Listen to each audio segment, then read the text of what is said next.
Ela told us Noach. Noach is Tsadik, Tomim hoya b'deirosav. Noach was a righteous, perfect individual in his generations. And Hashem walked with Noach. So Lekimis halich Noach. Number of questions. Why does it say Noach twice? Why does it say b'deirosav in his generations? He was two generations. He spanned the generation of the flood and the generation of the deraflogo, the dispersion. His name is repeated, says the Das Keinim. If his name is repeated, then he must be a Tsadik. And we'll first talk a little bit about the famous Rashi. Machlekes Rav and Shmuel was Noach a Tsadik only in his generation, but had he been in the generation of Avram, he would not have been considered a particularly righteous individual, b'deirosav in his generation, but not in the generation of Avraham. On the contrary, b'deirosav even in his generation, he was, which was a generation of wrongdoers, he was considered righteous. Certainly, had he been in a generation of the righteous of Avram, he certainly would have been a righteous individual. And there are a number of explanations. We're going to offer one. What is the actual discussion? And, it's going to be part of a fundamental discussion, suggest for a number of other issues in this parsha and other issues. When we say Noach, he was a tzaddik in his generation, does that mean, again, to his detriment, had he been a generation of Avram, he would have been not considered so great, only relatively? Or are we saying he was great even in his generation? So one can suggest like this, that the fundamental question is, what is the norm? Is the norm, which way is man fundamentally orientated? Is evil the norm, or is evil an aberration? Is man fundamentally orientated towards good, or on the contrary, is the performance en masse of evil, is the moral turpitude and degradation of the behavior of man, is that what is to be expected and the righteous is the exception, or on the contrary, the righteous is the natural expectation, and those who veer from the path of the righteous are in actual fact the true miscreants who have perverted their path. So one can say like this: if essentially the path of righteous is the essential path, in which case 2 points. First of all, the fact that Noah was able to maintain his righteous standards in a morally corrupt generation is not of itself perhaps such an outstanding achievement, since he is basically doing what was expected. The expectation is to be righteous, and therefore we might say that in the generation of Avraham, maybe he would not have been considered so righteous. And furthermore, it's perhaps that the verse is actually addressing the comparison directly between Noach and Avram. In his generation he was righteous, relatively, yes, but in terms of Avram, he would not have been considered righteous. The pasuk is drawing a direct comparison with Noach and Avram. Even when we're addressing Noach, it's actually done. The narrative is inclusive of Avram, is undertaken with the expectation that there's going to be Avram. Why? Maybe you can say that is according to the same approach, that the arrival, the existence of Avram is not something that cannot be predictable. Cannot be predicted. It is the expectation. Hashem is waiting for the tzaddik, for the righteous one to emerge, but he certainly will emerge, since the path to the world essentially is one that is orientated towards the righteous. And therefore we're contemplating Avram. Where is Avram? That's really what we're saying. The Torah is really written with the expectation the righteous are naturally going to emerge, and therefore we're searching for them. We have Odom, he failed. We have Noach, maybe this is going to be the answer. And the verse qualifies, no, only in his generation was he righteous, but do not think this is not yet Avraham. That's approach A. Approach B is in the contrary, that the norm is, the expectation is that man will fail, is that man will not rise to true righteousness. And therefore, in a generation that was morally degraded, for Noach to have maintained his high righteous and moral standards was a unique achievement. It would have been very tempting, since that is the underlying orientation of man, it would have been very tempted for him to have joined the norm, not to have been this outcast, this self-righteous outcast in society. And therefore, he is extremely righteous even in this generation. Certainly in the generation of Avram, he would have been righteous. However, the verse is not focusing on Avram. It's not comparing Noach to Avram. It's comparing to his generation, because it's saying even in his generation he was righteous. It's describing Noach. He was very righteous, even in terms, he was righteous and perfect and complete, and even in his generation. We're not concerned with Avram, because who says it's going to be Avram? The Torah does not yet know at this stage of the narrative that there's definitely going to be Avram. In hindsight, of course, we know there's Avram. That's where we're leading. But in terms of this worldview, from this perspective, Avram, so to speak, is not yet on the scene. We do not yet know for certain that there's going to be a Tsadik Avram, that we should be comparing and occupying ourselves with the Tsadik Avram when we're dealing with Noach. I'm just going to go through a few verses and then try to explain a little bit the beginning of the theme. It's going to be a long parsha. There's going to be a theme with various other issues intertwined. The Mitzvah is going to accompany us, and it's going to have to be over a number of discussions. It's not going to, I don't think it's going to be possible to encapsulate this in one talk. Noach gave birth to 3 children. Shem, Escham, Yofes. Shem of the names Shem, Chom, and Yofes. Question: why does it say Es Shem, Es Chom, Es Yofes? Shem, Chom, Yofes, as it says a number of times in the actual narrative. So why is Es Shem, Es Chom, Es Yofes? Vati Shoches Oretz Lifnei Elokim. The world was corrupt before Hashem and was filled with Chomos, violence. Let's say Vayar Elokim es Oretz. Hashem saw the world and it was corrupt, for all flesh had corrupted its way in this world. So what's the 2 things? The world became corrupt in front of Hashem and was filled with violence, and Hashem saw the world and it was corrupt. It seems to be repetitious, because all flesh had corrupted its ways.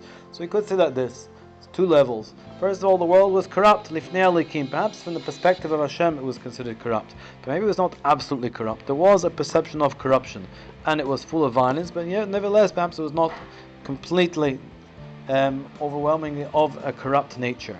That's verse Yud Aleph 11. Verse 12 goes further. Subsequently, Vayar Elokim es Oretz, v'nei nishchos. Hashem saw the world, v'nei nishchos. It was actually corrupt. The world itself was corrupt. It wasn't just from the perspective of Hashem. It was actually itself a chefza of corruption, an absolute corrupt entity. Why? Because kishchis kol bosar, since all flesh, all living flesh had corrupted their ways, therefore the world itself was considered now a fundamentally corrupt place. So Hashem says to Noach, the end of life is what I'm facing, because the world is full of violence, and I'm going to destroy them with the world. And we can ask already a fundamental question. 2 questions. My son asked me, why did Hashem only save Noach? Why did he save Noach and his family? Why did he not just save Noach if he was the only tzaddik we're going to see? Another question. It says, make an ark, or an enclosure. Tevas atse goifer of goifer wood. Kinim ta says ateva, make it of rooms. And overlay it with pitch on the outside and inside. And why kinim? Why does it have to be made out of various rooms? Is this in order to maintain separation of the species? Perhaps this is what Hashem is alluding to. Perhaps, but we're going to suggest there is another theme behind this. Why does Hashem destroy the world? Why does Hashem have to destroy the world? If we look around now, the world is also not such a great state. There was a Holocaust, there have been world wars, there's been endless pillage and murder and dictators and suffering and evil. And there's a few beacons of light. That seems to be until Hashem reveals Himself in the coming of the Mashiach, and the world will renew itself with a renewed moral light from Hashem. Till that time, that's the way the world functions. There's a little bit of good, a little bit of light. That perhaps is the consolation, and is the perhaps the redeeming good in the world, compared to a world that is largely selfishly and hedonistically, materialistically, and atheistically inclined.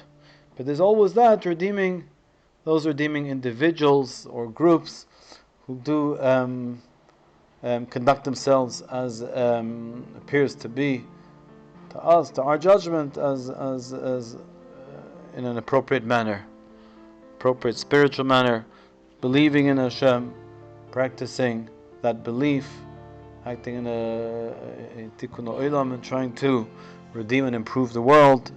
It's essentially selfless existence, and it's in the merit of those individuals we believe that the world itself is preserved despite its overall problematic moral conduct. In which case, what was unique about Noach? Why did Hashem have to destroy the whole world?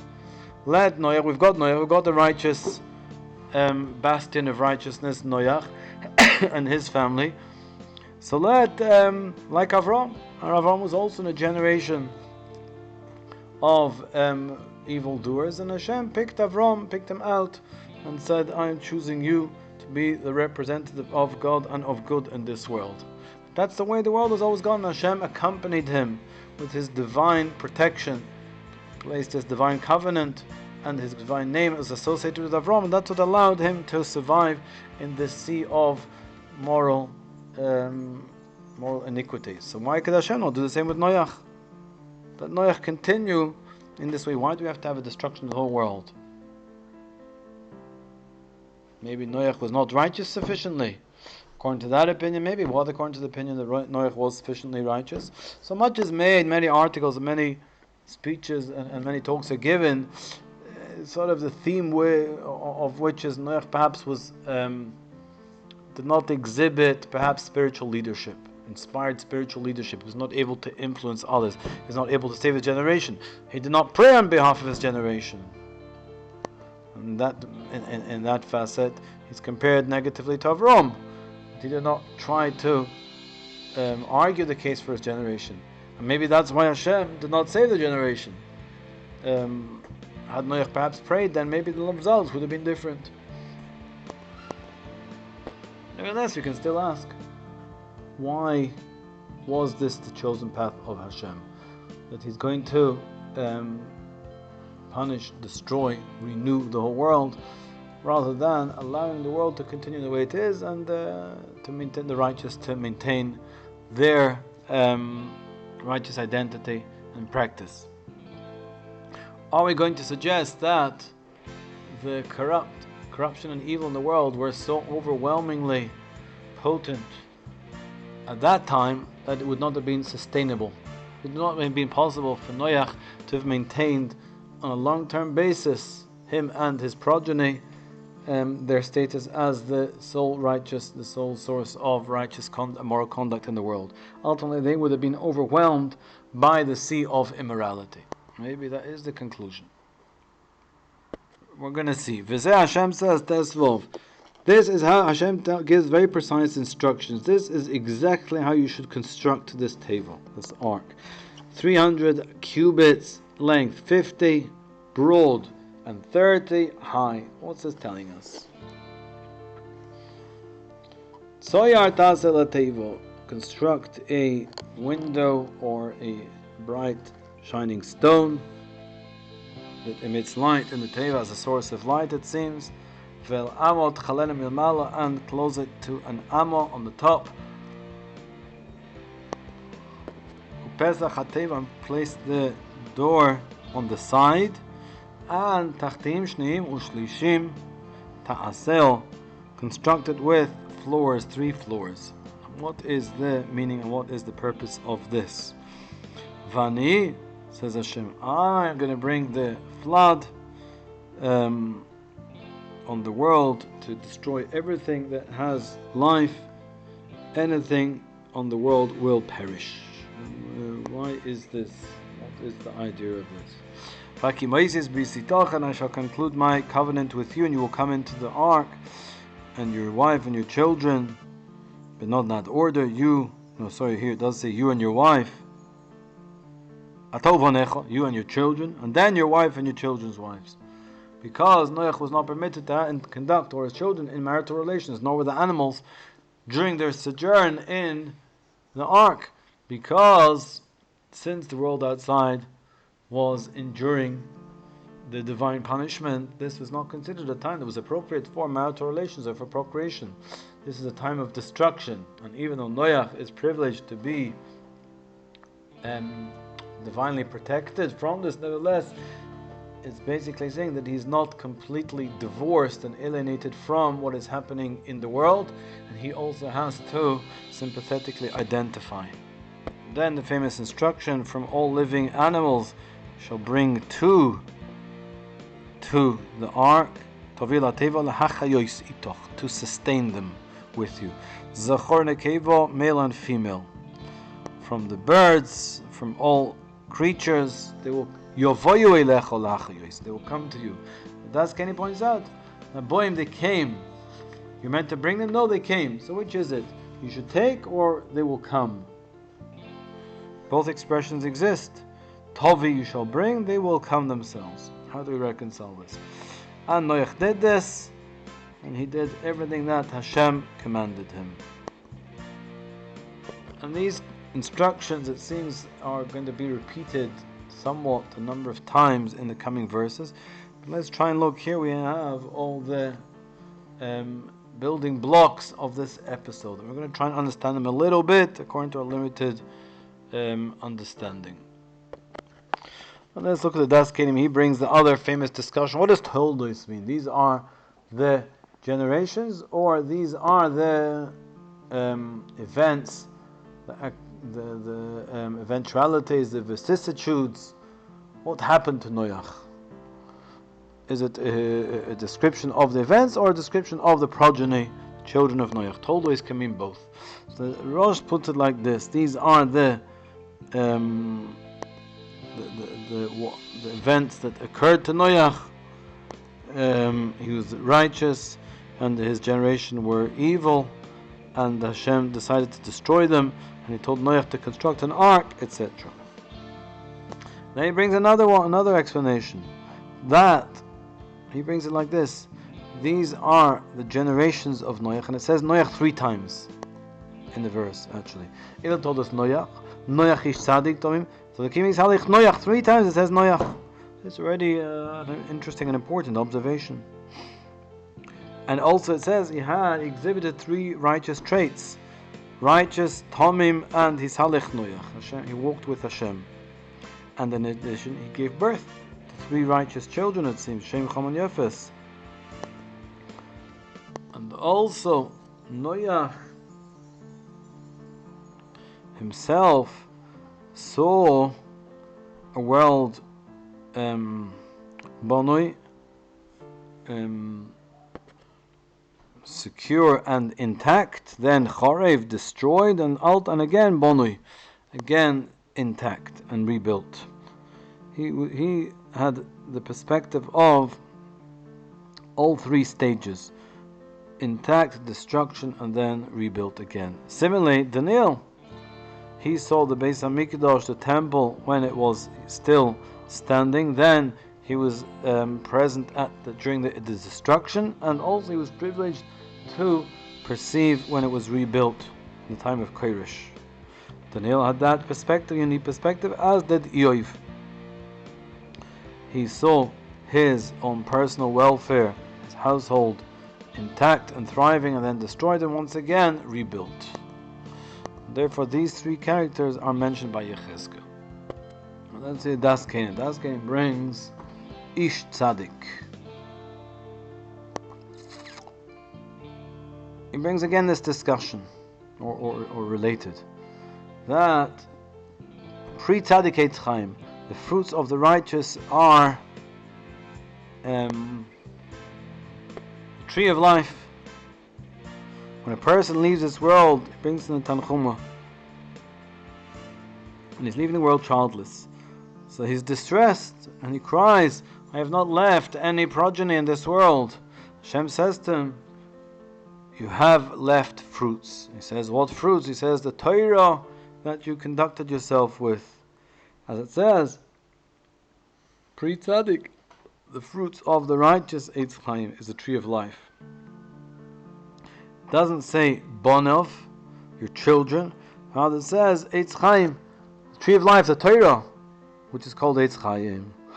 as we see from here, it says Noach, Ela told us, Noach, these are the generations of Noach. Noach is Tsadik, he was a righteous person, emphasizing that is, and since also the word has the same meaning, it means also the progeny, the children of, and then it goes on to describe the righteous actions that he performed. That seems to be, that are his main children. That's the reconciliation of these two meanings of the word. In actual fact, both are true. These are his children. Who are his children? His righteous acts. They are perhaps the prime influence and inspiration that he leaves in this world. These are his real children. I have a friend, good friend, my friend from Belz, Nosson Klein, and he's not yet married. He's a little bit older, very fine young man. Everyone has someone for him. And I go to visit him sometimes in his apartment, and his apartment is literally lined. There's no room to move for this for him. Books, holy books in English, Hebrew, everything. It's basically 90% wall space books and a picture or two here in a bed, whatever. And I always say to him, wow, it's so crowded here, you can hardly move. It's a one bedroom apartment basically. It's just a bookcase. He's living in a bookcase, and he says, these are my children. He always says, these are my kinder. We're getting on very nicely, and I always come, there's news for him. He says, we gave birth, we had some new children. This maybe is what the Medrash is saying, that these are the children of Noach, his righteous deeds. And this principle is specifically pointed out to us by the Torah in this context of Noach, because if the children of anyone have significance, it is the children of Noach, since the whole of mankind is derived from the children of Noach. His progeny are the primary progenitors of the whole of mankind, and nevertheless, even Noach, we are informed that the prime children of Noach are his great deeds, his righteous deeds. The Rosh then brings, after this piece, an interesting piece from the Medrash. It says that it describes Noach as righteous, and then he goes on to Tomim, which means perfect, perhaps, unblemished. And he says the word blemished has a specific connotation. It means what? That his years are actually complete. Tomim are complete sevenfold, or divisible by 7. So he explains this means that you will find from the time he is born till the time of his death that his years always go in divisions of factors of 7. So you ask Noach is described as a Tsadik Tomim, unblemished righteous person, and yet if you figure his total years were how many? Thank you, 950. That is not divisible by 7. So he answers yes, but you do not look to the 950 years. You look to the years that actually apply from when the time Noach was instructed, or regarding when he was described as Tomim. From the time he was described as Tomim, then it's sevenfold. And how long did he live from the time he was described as Tomim? It took 120 years, we're told, for him to build the ark, and till the flood, and then there was another 350 years he lived subsequent to the flood, totaling 350 plus 120 is 470. 470, if you exclude the Mabul, 469 is divisible by 7, comes to 67. Yes, 76, 420, 769. 469. So that's what it means that he was Tomim. He had years that were divisible by 7. And what does this mean? We can explain this. We can start to explain this. We can explain this by taking like a step back and explaining, perhaps, or trying to understand and to suggest that the narrative of the Torah in this context, the Torah is actually dealing with what we're always going to have to deal with a traumatic spiritual crisis. That the world is in a spiritual crisis, so to speak. The world is not living up to and is non-sustainable as the entity that Hashem created with the purpose of sanctifying His name and being a sanctuary for the performance of the will of Hashem. The world has not lived up to that. And the Torah's narrative, or going to suggest is in actual fact to counter this, to deal with this. And it deals with this by saying on the contrary. Perhaps you've got, to a certain extent, the wrong perspective of the world. Yes, from an external and perhaps surface view of things, the world is corrupt, and therefore the divine mission of creating a just world is in danger or has failed. However, the Torah is coming to emphasize no. Ela told us Noach, the world, essentially we are concerned with the world, with the story of Noach. Even though numerically he might not be the majority, nevertheless he is the most significant element of creation. And therefore righteousness essentially in the personage of Noach himself is preserved, is enhanced, is still given its rightful prime position. And this has severe extremely significant implications for us, because again, if we are to view the world fundamentally as a place where immorality and evil are the norm, in which case we have readily for us an excuse for failing to inspire ourselves to righteous conduct. What do you want from us? We live in a world that's hedonistically inclined. What do you want from us? And the Torah therefore is, part of the prescriptive nature of the Torah is to emphasize, no, the world is a righteous world. The primary inspiration, the primary influencers, the primary tone setters, pace setters in the world are the righteous, are Noach. And therefore the narrative is about Noach. First of all, this is why perhaps the Das Kenim emphasized, Ela told us Noach, it says Noach twice. He was a righteous person. It's a righteous person, the Torah stands on him and emphasizes him. It's perhaps constitutive and declaratory.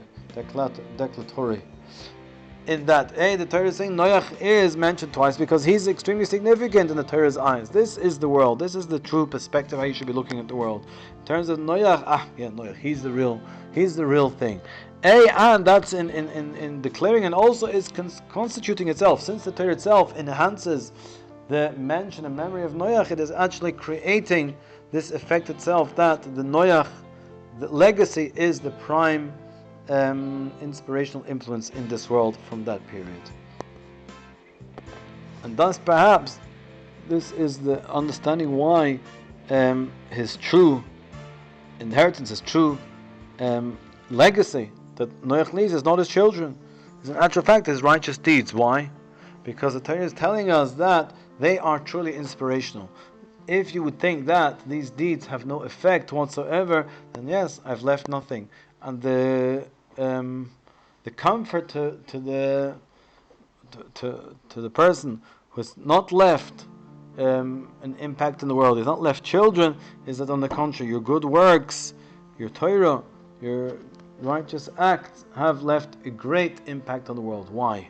Because since the world is fundamentally a place that is orientated towards being spiritually inspired, therefore the world is waiting for your righteous acts, and your righteous acts are going to leave an imprint. People are going to be inspired because that is the fundamental direction in which the world is primarily intended to be orientated, and therefore your actions under that regime have an extreme cosmic significance.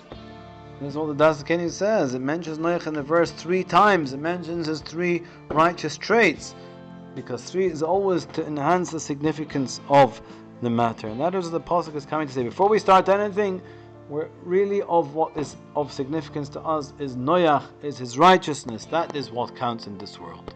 Perhaps for that reason Noach was able to straddle, together with the other righteous individuals, Daniel and Eoiv, these periods of destruction and rebuilding. And they were able to endure them. And what is that telling us? What is the significance of that? And perhaps the significance of that is that you might say that essentially if there's a disintegration within a certain system, then all elements within that system ought to disintegrate together with them. When the world, when the universe gives rebirth to itself, then everything, all matter, is going to be destroyed and reconstructed. Everything falling into a black hole is totally obliterated, even information. However, it seems, perhaps I'll be a bit far with that Mosul, but Noach can survive this disintegration of everything and emerge into a new world. And why is that? Perhaps because, on the contrary, if all the world around the world is crumbling, then to the extent that Noach is dependent on the world, and that the world outside is what is of significance, then Noach, yes, he will be subject to that disintegration. However, on the contrary, if Noach is the world, if Yehudi is the backbone, the world revolves around the Tsadik, that is what counts in this world, then of course, there may be exile and destruction and persecution. But if there's going to be rebuild, Noach will also survive that, because he transcends that. He's beyond that. These are sort of external, peripheral, tangential events. They're not the actual events. Noach is the base. He is the base of the world. And therefore what happens all around does not necessarily, of necessity, have to affect him. That's maybe what it's saying. Maybe interestingly, Noach and Daniel and Eov were these three individuals who privileged this phenomenon of seeing things intact, destroyed, exiled, and then reconstructed. Their names together form Noach, Daniel, Eov is Nun Daled Aleph is 55. Hey, one. One means integrated, whole. Something is indivisible. They are perhaps this indivisible element, this enduring element. Therefore, they're an absolute integrated whole that itself cannot be. They are the basis of everything. Now, what is the significance of the fact that we're told that Noach, he tells us, is a sevenfolder? We're going to see an interesting premise to this, but first let's try and understand a little bit the notion of sevenfold. That is divisible by 7. His years are divisible by 7. We can suggest like this. What this means is also similar, perhaps. What 7? We have the weeks, the days of the week are 7. That's our first significance. Let's take the word Shvuah, Sheva, 7. It's also the word for Shvuah, for an oath. I once pointed out the festival of Shavuos has got two meanings. It means the festival of weeks, and the festival also means an oath. Oaths.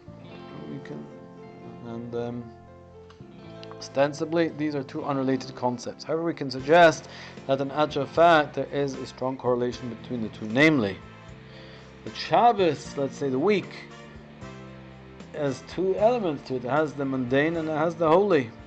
And perhaps these are separate, non-connected elements. However, we can posit that in actual fact, on the contrary. Shabbos is the source of blessing. It was with Shabbos in mind that Hashem created the world. We say every day, we orientate ourselves from the beginning of the week towards Shabbos. Shabbos is the holy refuge. However, in being such, since Shabbos itself, the idea is it also should permeate the week.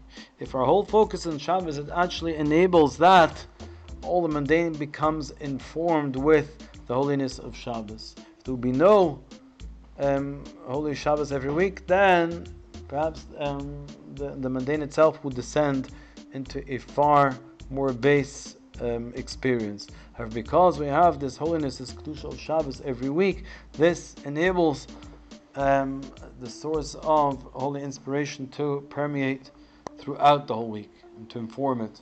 That's perhaps the idea of a shvuah. One makes an oath. What is making an oath say? I undertake that I promise this is true, or I will do the following. And what gives it efficacy? That one says, I will swear by the name of Hashem. One introduces the name of Hashem. Essentially what that does is, once you introduce the holy name of Hashem, it infuses your undertaking or your promise or your affirmation as being subject to the name of Hashem itself. Therefore it becomes a different entity. It's not just you are promising, you're saying, it's you're saying it in actual fact in the name of Hashem. Therefore your whole undertaking becomes infused and defined by the fact that it's predicated on Hashem's holy name. And therefore its desecration becomes all the more severe, and therefore that's what gives its efficacy and its reliability. Therefore that one can suggest is a similar notion.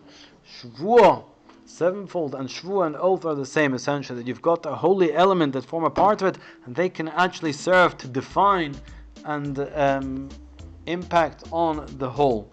becomes one whole. A Shavua is one whole entity of 7. It's not 6 plus 1, it's an entity of 7 that's defined significantly by the holy element that infuses it. And we can say this is the idea of the Tsadik being Tomim, that he is sevenfold. This is perhaps the significance of Noach. That this type of righteous person is so important and significant because his holiness, that's what we're coming to say, although there are elements perhaps of related to him that are not holy, but he is able to infuse holiness to the whole system. Maybe therefore the world itself, we are saying, even though there's only one righteous person in the world, nevertheless that itself gives a certain holiness to the world. And this is what the Rosh says in this context of his legacy is his righteous acts. And therefore Noach also impacted on the world. He's like the Shavua, he's like the sevenfold. He is the holy beacon of morality and righteousness in the world. And therefore the world, to a certain extent, yes, will be defined through Noach. It's a world that has Noach on it, within it. That, of course, begs the question, in which case, why was the world itself not saved in the merit of Noach? Why was the world ultimately destroyed? And we have to answer that, and we're going to answer that. But nevertheless, the world was redeemed. It was not irrevocably destroyed. It was perhaps purified. It was perhaps improved. Since Noach is the most significant element in the world, we can say the world was not destroyed. The world was perhaps tidied up. It seems a cataclysmic, traumatic event. But nevertheless, on a more broad cosmic perspective, the primary elements that constitute the world remain Noach. He is the righteous element that ultimately forms the spiritual backbone defining the whole world. I think what the Rosh is telling us, by the way, is this is actually alluded to in the verse, perhaps. Let's take, the Rosh says, anyone who says Tomim, his days are sevenfold. And let's take the word Tomim in the verse. Noach ish Tsadik Tomim, without blemish. Tomim hoya b'doyroisav es v'likim yitzhalech Noach v'yoyled Noach. So let's just take this. Hoya b'doyroisav is hey base. Hey base is 7. Es v'likim aleph hey 6. He's halech Noach 55. 6 and 55 is 61. V'yoyled Noach 61 and 6 is 67. So we've actually gone after the words Tomim, we've got Hoya b'doyroisav 7, and then we've got Es v'likim yitzhalech Noach v'yoyled 67.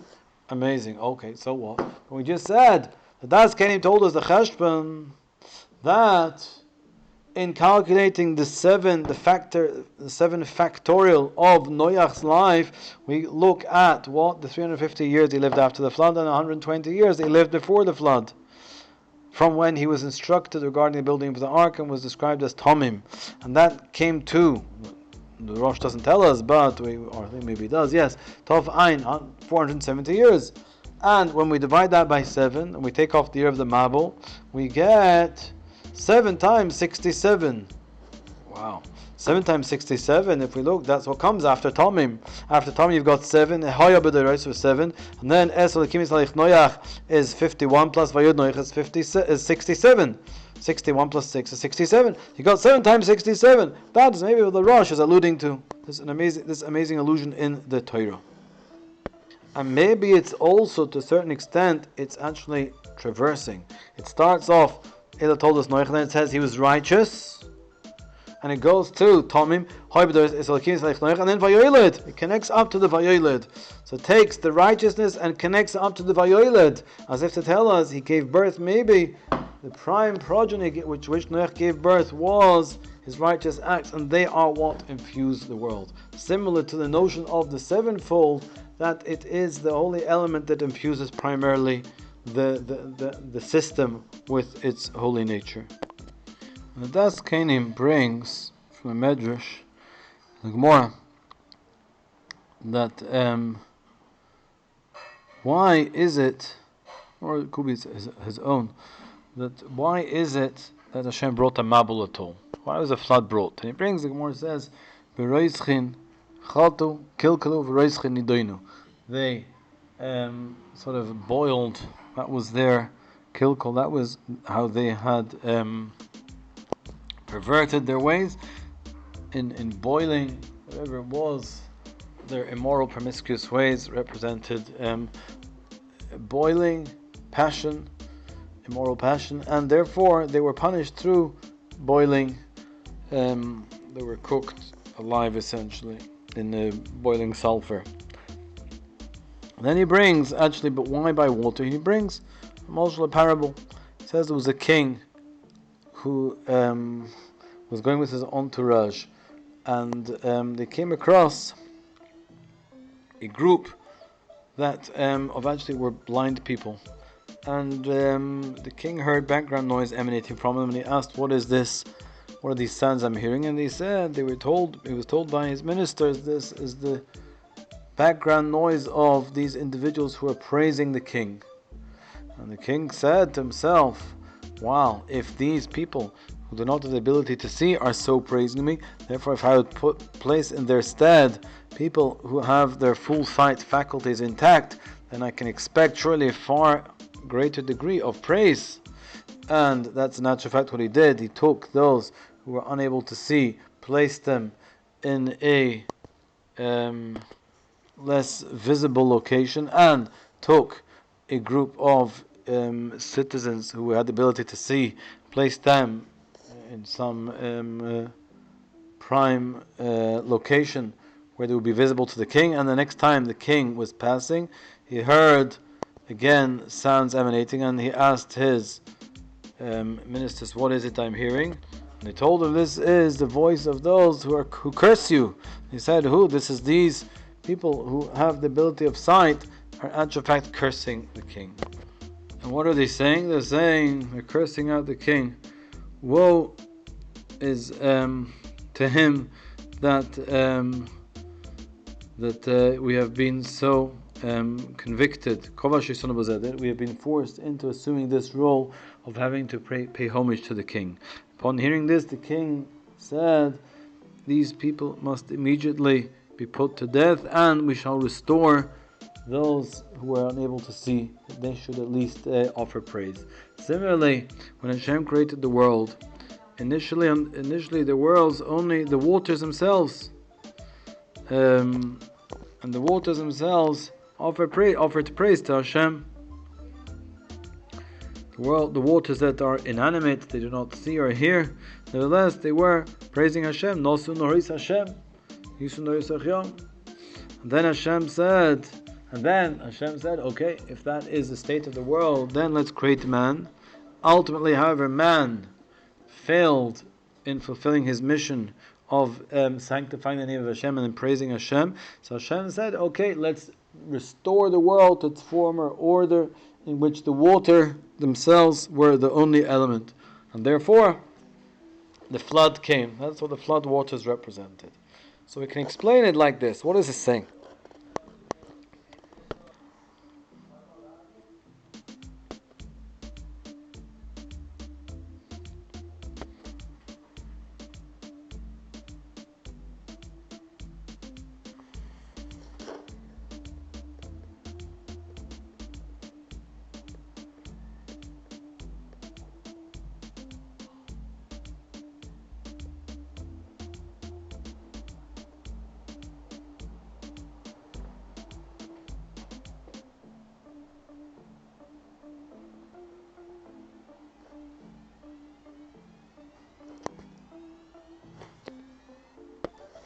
No, you shouldn't be here. No. Placing the glasses here, I don't think takes precedence over my efforts at the moment. It's only till Sunday morning, and I think we can wait. If you want, that would be me being sensitive and considerate. My love. Put all the glasses and everything that needs putting away in one place. I'll deal.